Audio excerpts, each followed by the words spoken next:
Iyi ni Inzu Business Group Limited nkuko bisanzwe tukaba dugufitiye inzu ikodeshwa nziza cyane yubatse neza iherereye mu Murenge wa Gisozi neza ahegeranye na ecole belge. Ni inzu yubatse neza yaba imbere n'inyuma kuko yubatse ikoresheje ibikoresho bigezweho ndetse no imbere mu nzu harimo ibikoresho bigezweho. Ni inzu yegereye ku muhanda neza kuko ifashe ku muhanda, ikaba yubatse neza ifite urupangu rwiza ndetse ikaba ifite igipangu kinini kirimo n'amapave, kikaba kirimo na parking ihagije. Ni inzu ifite ubustani cyangwa se jardin ikoze neza, irimo indabo zimeze neza, irakoze mu buryo bwose nkuko namwe murabibona neza ko ifashe ku muhanda neza. Ni inzu yubatse mu buryo bugezweho. Ni inzu kandi igaragara neza haba imbere cyangwa se inyuma. Imbere harimo ibikoresho byabugenewe nka garderobe nziza cyane, utubati, hanze hari ahantu umuntu yaganirira n'inshuti. Ni inzu mu by'ukuri nziza cyane naguhitiramo ko wakodesha.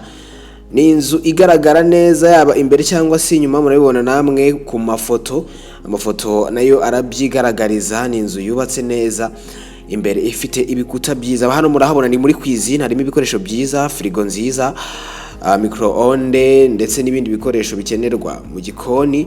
Urabona harimo n'utubati twinshi, ifite urupangu rwiza neza, iri ku muhanda. Iyi nzu ifite amatoilette meza ndetse n'amadushe meza wakarabiramo. Ikaba ifite ibikoresho byabugenewe by'inzu, amatoilette, amadushe meza cyane. Ifite plafond nziza nkuko muri kubibona ku ifoto.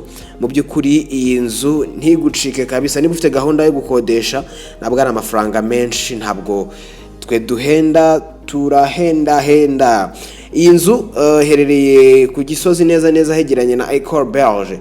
Ikaba ikodeshwa amadolari 1,500 gusa. Uramutse ushaka iyi nzu biroroshye, wahamagara 0788486797 cyangwa se ugahamagara 0788220123 cyangwa se ukaba wadusanga aho dukorera ni ku Muhima ahegeranye n'inzu yahoze ikoreramo Yamaha neza uva Nyabugogo wenda kugera muri Feruje, ni bumoso bwawe mu nzu yanditseho Shema House.